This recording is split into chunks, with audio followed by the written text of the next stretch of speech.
আসসালামু আলাইকুম। সবাই কেমন আছেন আপনারা? আশা করি সবাই ভালো আছেন।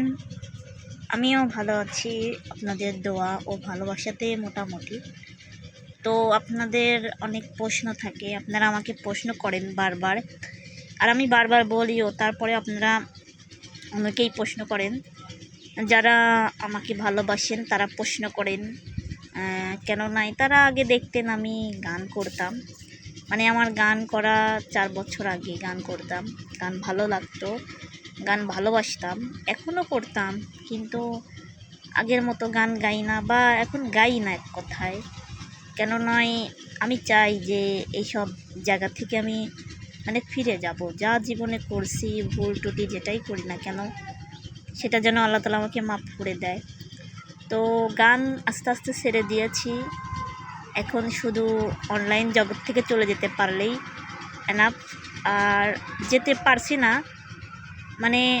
যাওয়ার চেষ্টা করতেছি কিন্তু যেতে পারছি না। আপনাদের কিছু মানুষের ভালোবাসার টান, তো ওই ভালোবাসার টানে টুকিটাকি বলক টলক বানিয়ে থাকি, কিন্তু গান করি না। আগে যখন গান করতাম তখন মানুষ কত কথা বলতো, আশেপাশের মানুষ, ফ্যামিলির মানুষ অনেক কথা বলতো। আর এখন যখন গান করি না বলতে ইচ্ছেভাবে বাদ দিতে চাইছিলাম না, কিন্তু আমার অসুস্থতাই শেষ হলো না। দেখতে দেখতে 3টে অপারেশন আমার হলো। ডাক্তারও বললো যে শরীরে কিছু নাই, এখন আর আগের মতো চাপ নিও না। আর আসলে আমার শরীরে এখন আর কিছু নাই। এখন একা একা হাঁটতে লাগলেই মনে হয় চারুন টেরুন খাই, একা একা ঘুরতে লাগলেই মনে হয় কীরকম যেন থাকি। তো ওই জন্য সব কিছু মিলে বাদ দিয়েই দিলাম। তো জীবনে গান গাইতে এসে বা গানের জগতে এসে সবাই সব কিছু পাইছে, আমি শুধু আপনাদের একটু ভালোবাসা, আর যারা আমাকে ভালোবেসেছেন তাদের কাছ থেকে তো ভালোবাসা পাইছি। আর আপন মানুষের অবহেলা, কাছের মানুষের অবহেলা, সবাই এখন বর্তমান খুশি। কেন নয়, আমি নিজে থেকেই যখন সব কিছু বাদ দিয়ে দিলাম, তারা তো আমার কাছে জিতে গেল। তো তারাই জিতে যাক, তারাই ভালো থাক, আমি না হয় এভাবেই থাকি।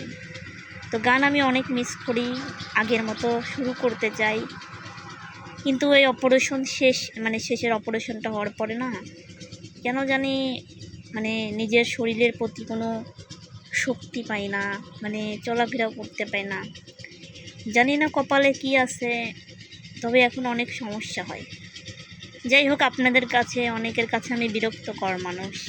অনেকেই আমাকে বিরক্ত চোখে দেখেন, অনেকেই অনেক রকম কথা বলেন।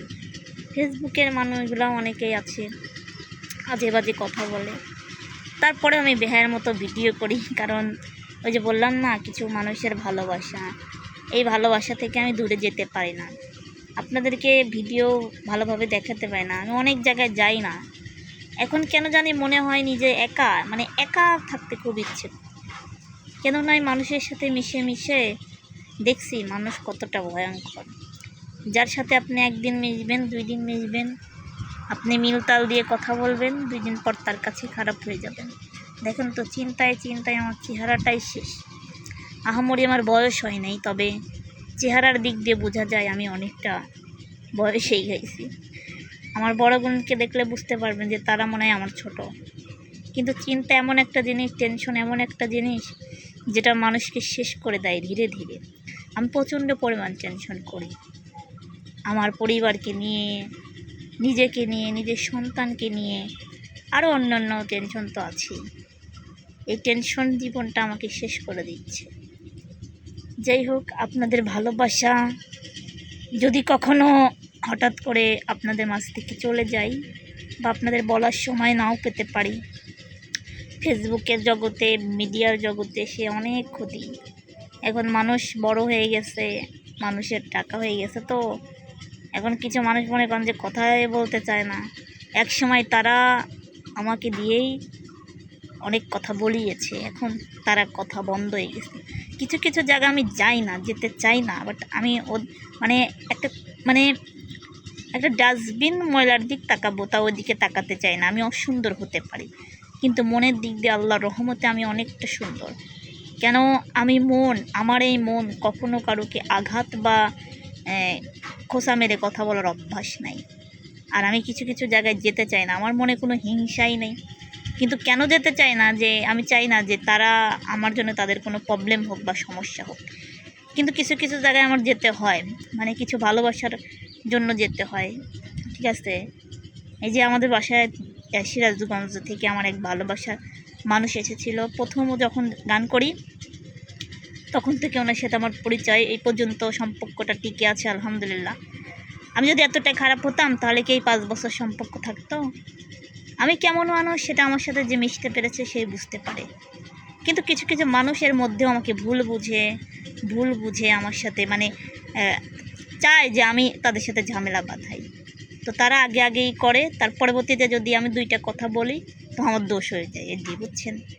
যেমন আপন মানুষগুলার আপনই হতে পারি নাই, এত ভালোবেসে এত পাশে থেকে সাহায্য করে সহযোগিতা করে তারাই যে অত ভালোবাসতে পারে নাই, তারা ছোটোবেলা থেকে মানুষ করেছে, তারাই আমার ভালো চায় নাই, আর তো ওনারা পর আপন মানুষই যখনও শত্রু, এখনও শত্রু, তখনও শত্রু, শত্রুর শেষ নাই। তো সমস্যা নাই, আমি আমার শত্রুদের বিচার আমি কারোর কাছে দিই না। আমি চাই যে তাদের বিচার আল্লাহ করবে একদিন।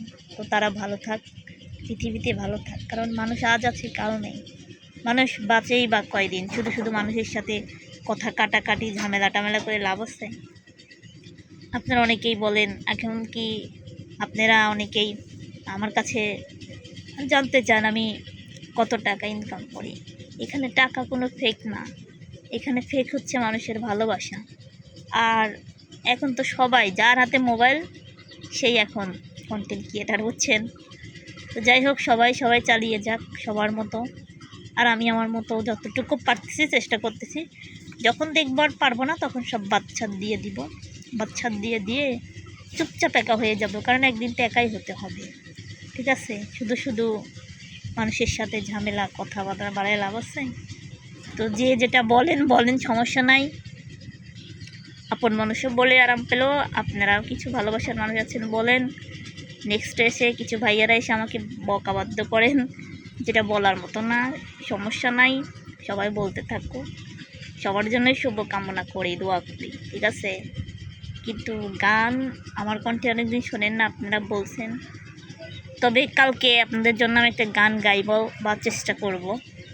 এখন আর গান গাবো না, কেননা আমি এখন এক জায়গায় যাব, মানে আমি অসুস্থ, তো ডাক্তার কাছে যাব। ডাক্তার কাছে যেতে যেতে জীবনটাই শেষ, তারপরে আমি হাসি মুখে থাকি, কারোকে বুঝতে দিই না। যাই হোক, সবাই আমার জন্য দোয়া করবেন, এটাই। আমিও আপনাদের জন্য দোয়া করি। আল্লাহ তাআলা সবাইকে ভালো রাখুক, সবাইকে সুস্থ রাখুক, এটাই। তো গান কালকে একটা গাওয়ার চেষ্টা করব, ঠিক আছে? তো সবাই ভালো থাকবেন, আল্লাহ হাফেজ।